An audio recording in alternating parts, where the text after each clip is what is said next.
Hello, and welcome to Stories from India, a podcast where we talk about myths, legends, and folk tales from India. I am your host, Narad Muni, and I'm a mythological character myself. I have the gift of eternal life and knowledge of the past, the present, and the future.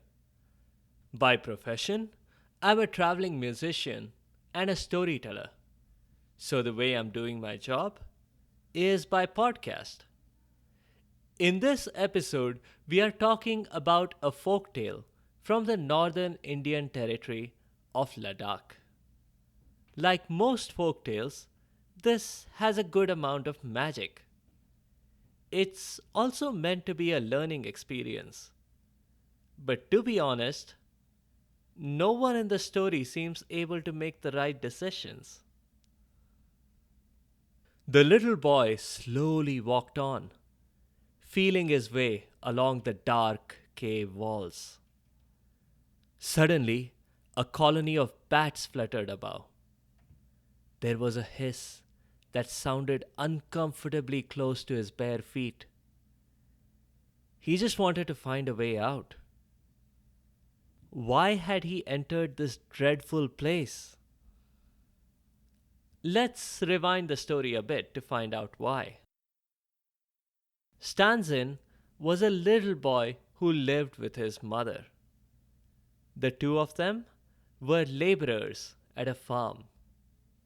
Yup, the boy too. This was a few centuries ago, when child labor laws were very different. Different in the sense that they did not exist. Now, if you have seen pictures of Ladakh, you might think that the climate might not be suitable for farming. But that's not true. Wheat and barley are grown there. So Stanzin and his mom were barley farmers. Given that this was medieval India, it meant that they did all the work on the farm, while someone else sold the barley and kept all the money. That person was the zamindar, or the landowner. And for the privilege of letting the mother and son work on the farm, he kept all the money from the barley they harvested and sold. And in exchange for all that, the boy and his mother got a piece of dry, stale bread every day. On Sundays, it wasn't that they got something else besides bread. It's just that they got an extra crumb, if they wanted it. Besides farming, the zamindar also had the boy do extra work, like picking up firewood in a dark forest. On one such firewood picking errand, Stanzin had to venture further into the forest than he had ever done before. He spotted a cave. Or maybe it was just a dark area between rocks. If you're in a strange, unfamiliar part of a dark forest and you see a darker and stranger thing, like the entrance to a dark cave, what's the one thing you should not do? If you said, don't go into the cave, you're absolutely correct. But Stanzin did exactly that. He walked in. Part of the reason he was so intrigued is that when he approached the entrance to the cave, he saw steps heading downward. Steps made for human feet to walk up and down on. In this case, they led down. Stanzin walked down cautiously, his bare feet cold against the stone steps. He had no source of light, and the cave got progressively darker. After walking a while, he could make out a tiny light in the distance, so he walked towards it. bat swooped overhead. Something slithered and hissed uncomfortably close to his bare feet. But he kept going. After all, he had no choice now. When he turned around, he could not see which direction he had come from. After a long, grueling walk, the distant light appeared much clearer. It was the glint from an underground palace. Astonished to see a palace here, deep under the ground, he rushed towards it. Hopefully, they'd have an exit, or at least a phone to call an Uber from. He was about to ring the doorbell, but he noticed the doors were wide open. He was about to ring the doorbell, but then he noticed that the doors were open. What a beautiful palace it was! It had a huge chocolate fountain right at the entrance. The whole place was littered with rich sweets and candy. This seemed to be right out of Charlie and the Chocolate Factory. Stanzen desperately wanted to dig in, but there was no one around whose permission he could ask. You see, he was a very polite boy. He looked around the many rooms. Some of them were travel themed, and some food themed, but there was no sign of life. Until he heard the crying.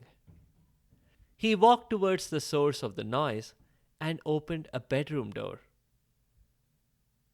He was astonished to see a whole room full of precious stones and gems. And in the center of the room was a bed, and sitting on the bed was a beautiful fairy. He approached her slowly, not because he was afraid. It's just that walking barefoot when the floor is covered by precious stones is hard. When he finally reached the bed, he was surprised to see that the fairy was crying gems.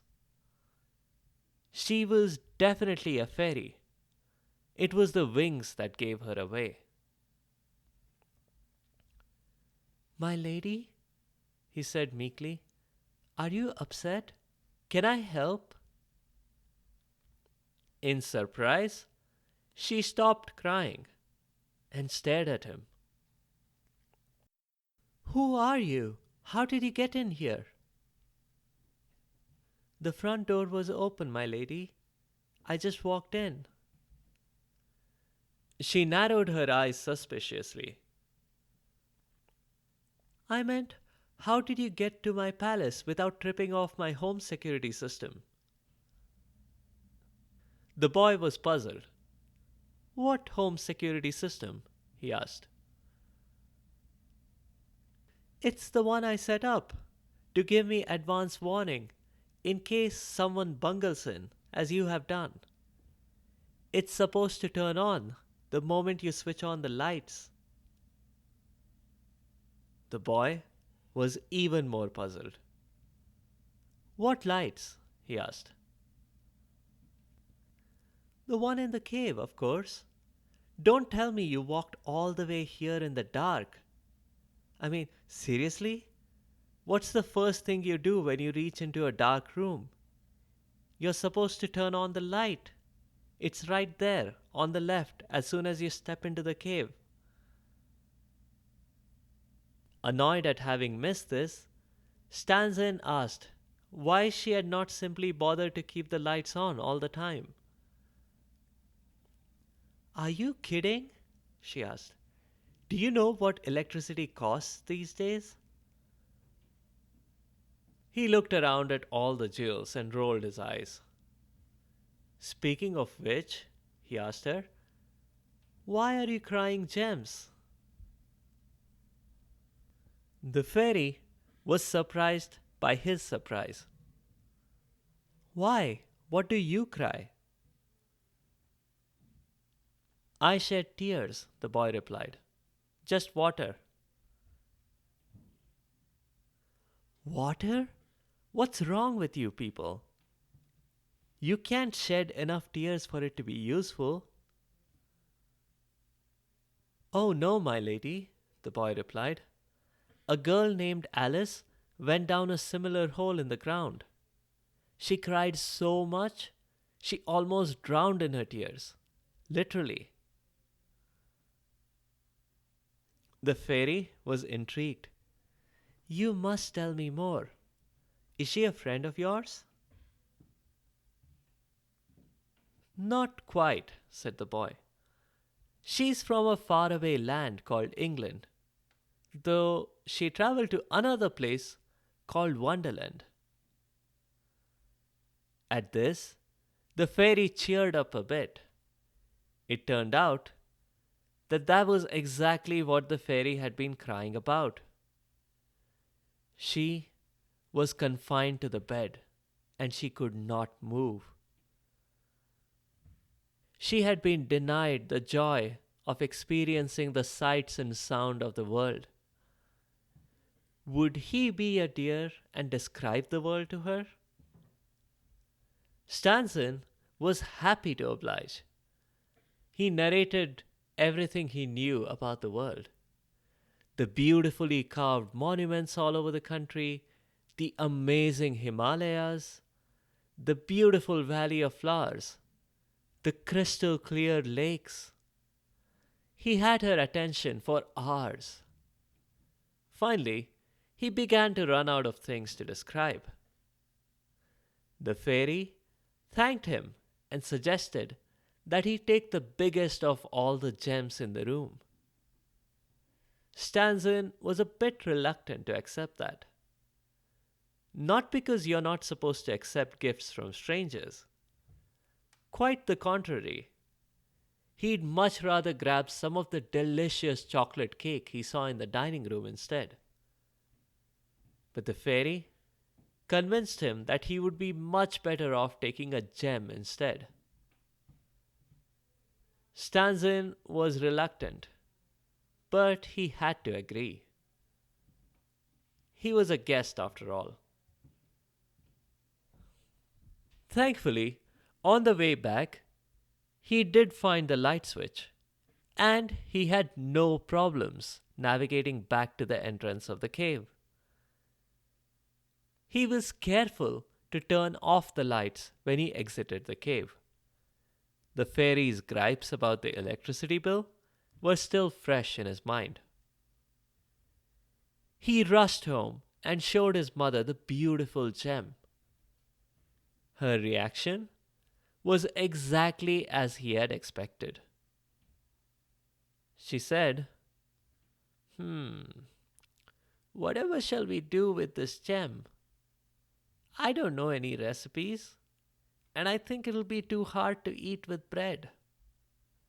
Maybe go to the zamindar and see if you can exchange it for an onion or something. So Stanzin took the gem to the zamindar. Unlike the boy and his mom, the zamindar could recognize a precious stone when he saw one. This is very unfair, he said. You want to give me this in exchange for an onion? Do you know what the price of an onion is? Nope. Best I can do is a clove of garlic. If you promise to get me more of these gems. Stanzen's situation was bad enough that he readily agreed to it. A touch of garlic would make a nice change from the usual dry bread. So he agreed readily. The next day, he went back to the fairy's palace. He had done a bit of research this time, so he was prepared with many more stories to tell the fairy. The fairy was happy.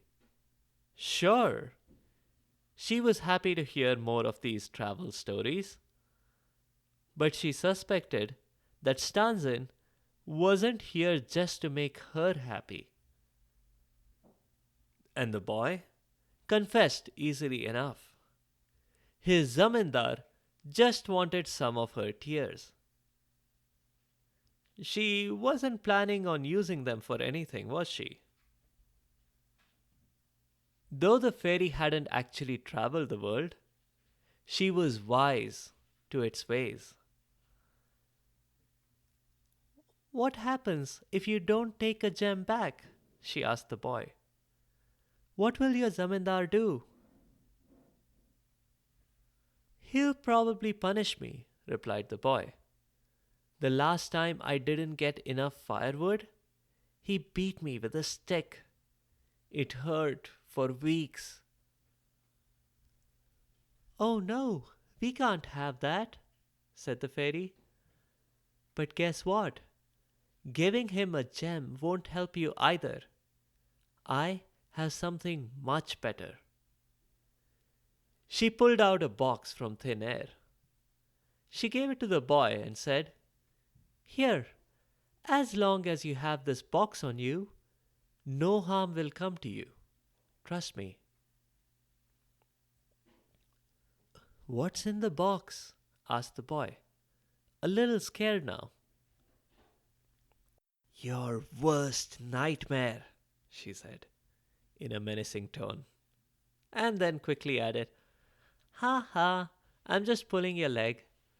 It's just a magic box. Who knows what's really inside? I got it from a lady called Pandora.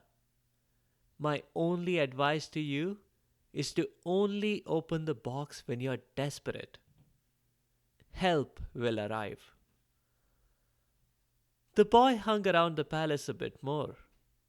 Then he bid the fairy goodbye and went home. He suddenly realized something. Since he had started telling her stories, the fairy did not cry anymore. He was glad to have made a difference in her life. That's why he was in a happy mood when he got home. But that quickly changed when he heard the summons from the zamindar. The message indicated that the zamindar was in a foul mood. Sure enough, when Stanzin and his mom reached the zamindar's palace, they could see why.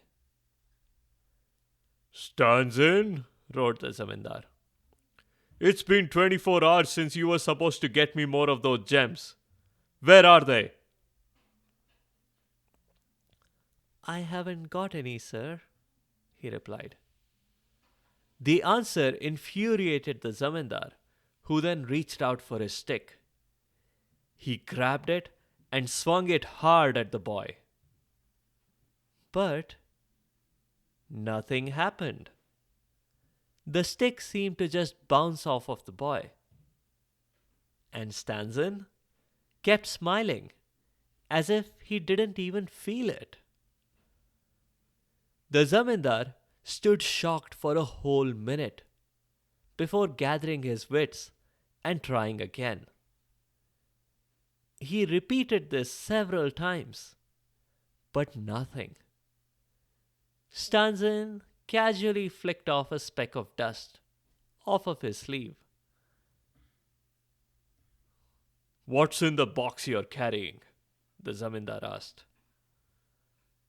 I don't know, sir, replied the boy, truthfully. I don't believe you. Open it and show me.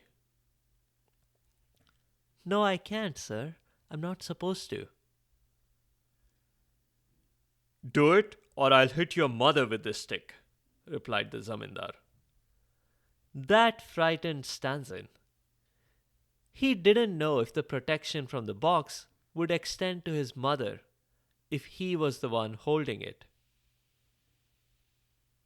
Giving her the box would only raise the zamindar's suspicions. and he could then take away the box by force. A desperate situation indeed. All right, I'll open the box, said the boy. But let me state for the record that you made me do this. Enough with the disclaimers. Just open it, asked the zamindar impatiently. Stanzin did. Suddenly, 5 demons swooped out.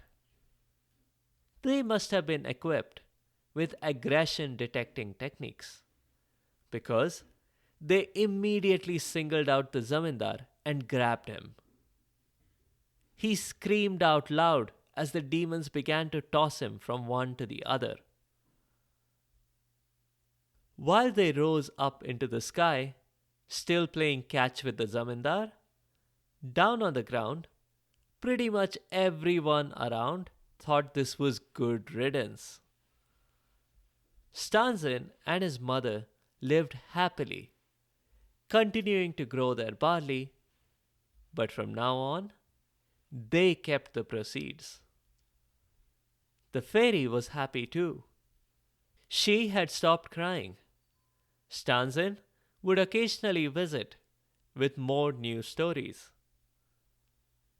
The demons dispersed into the world, but they were not really terrible creatures like those in Pandora's box.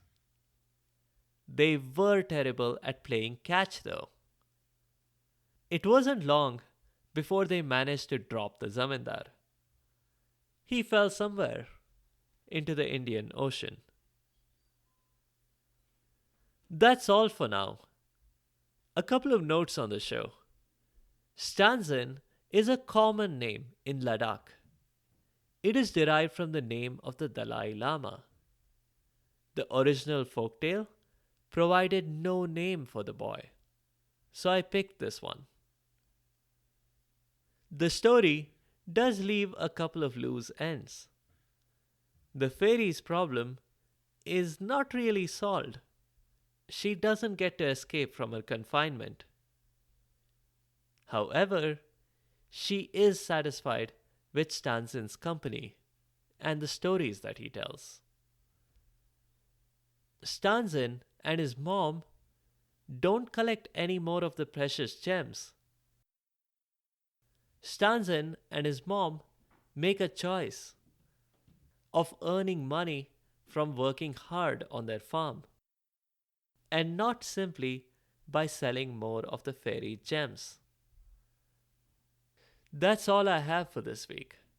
In the next episode, we'll go back into the Ramayana.